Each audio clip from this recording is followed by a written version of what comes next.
होली के दिन बलरिया अंडरपास के पास कार में युवक के जिंदा जलने के मामले का खुलासा हो गया है। कार में जलने से फौजी विकास की नहीं बल्कि दोस्त महेश मेघवाल की मौत हुई थी। इस बात का खुलासा तब हुआ जब पुलिस विकास फौजी को गंभीर हालत में राजकीय बीडीके अस्पताल लेकर पहुंची, जहां इलाज के दौरान विकास फौजी की मौत हो गई। जानकारी के अनुसार विकास फौजी ने ममेरे भाई से फोन कर रुपए मांगे थे, जिसके बाद सामने आया कि विकास फौजी जिंदा है। महेश खेत में मजदूरी करता था। महेश के परिजनों ने पहले भी कार में महेश के जिंदा जलने की आशंका जताई थी।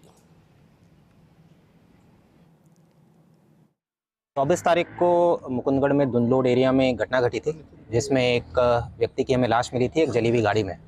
प्रथम दृष्टया ये गाड़ी जो है एक विकास नाम के फौजी के द्वारा चलाया जा रहा था, जो कि पिछले 1 महीने से यहाँ छुट्टी पर आया था।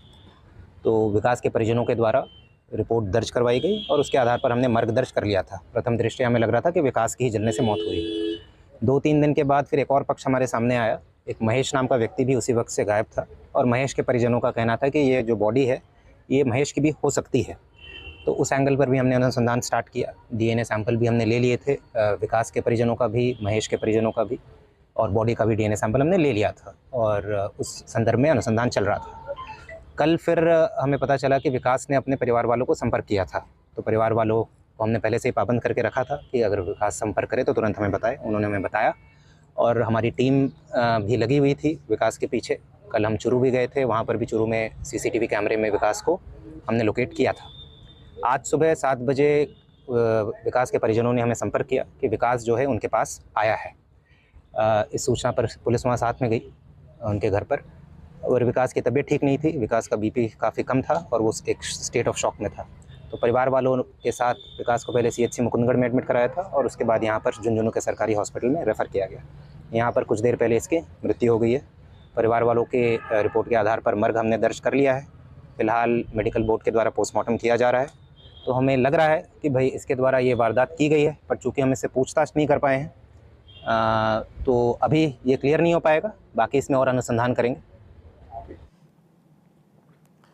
और चलिए, झुंझुनू से संवाददाता प्रदीप हमारे साथ जुड़ गया। प्रदीप, खुलासा तो ये होगा कि जो युवक जिंदा जला था वो विकास नहीं बल्कि महेश था। पूरी जानकारी चाहेंगे, कैसे इसे लेकर पता चला? क्योंकि पुलिस ने तो यहाँ पर जानकारी दी, लेकिन अब आगे कार्रवाई क्या की जा रही है और ऐसा हुआ क्यों? महेश कैसे पहुंचा वहां पर?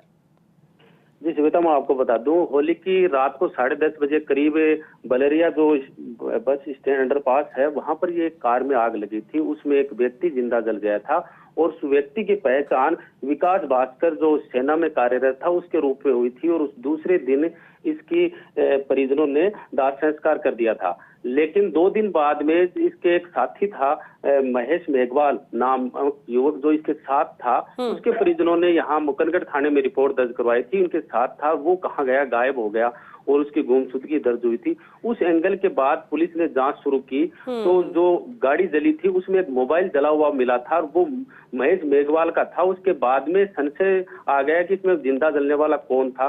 फिर उनका DNA टेस्ट लिया गया दोनों के परिजनों का, लेकिन जैसे जैसे जांच आगे बढ़ रही थी वैसे वैसे पुलिस को भी संशय था कि इसमें मरने वाला कौन था। लेकिन अचानक से रात को ये जो विकास भास्कर है ये अपने परिजनों के पास पहुंचा था। हालत गंभीर थी क्योंकि कई दिनों से भूखा प्यासा भटक रहा था, पुलिस का भी डर सता रहा था। इस वजह से वो रात को पहुंचा और परिजनों ने पुलिस को सूचना दी थी और सुबह पुलिस इसको वहां हिरासत में लिया था। लेकिन उस दौरान उसकी हालत गंभीर होने के कारण इसको BDK अस्पताल में भर्ती कराया था। करीब 1-1.5 घंटे पुलिस के मुताबिक इलाज भी चला है, लेकिन उसके बाद में इसने दम तोड़ दिया। किस वजह से इसकी मौत हुई है वो विसरा रिपोर्ट आने के बाद में पता लगेगा। लेकिन जो इस मामले में पूरा एंगल था, किस वजह से ये वारदात हुई है या हत्या थी या हादसा था, उन कारणों का पर्दा खुलने में अभी समय लगेगा। क्योंकि जो मुख्य आरोपी पुलिस इसको मार रही थी सैनिक को, वो यहाँ पर खत्म हो चुका है। जो साथी था वो जल चुका है या फिर वह अभी गायब है। गाड़ी में जलने वाला कौन था? कुछ ऐसे सवाल हैं जो अभी आने बाकी हैं। फिलहाल पूरे मामले पर पुलिस अधीक्षक ने 13 जनों की एक टीम गठित की थी। वो पूरी तरह से यहाँ पर जांच की जा रही है, लेकिन अभी तक मामले का संशय है वो अभी खुलना बाकी है। जी श्वेता। बिल्कुल प्रदीप, क्योंकि जांच चल रही है, अपडेट आपसे आगे भी लेंगे इस मामले को लेकर। शुक्रिया फिलहाल इस पूरी जानकारी के लिए।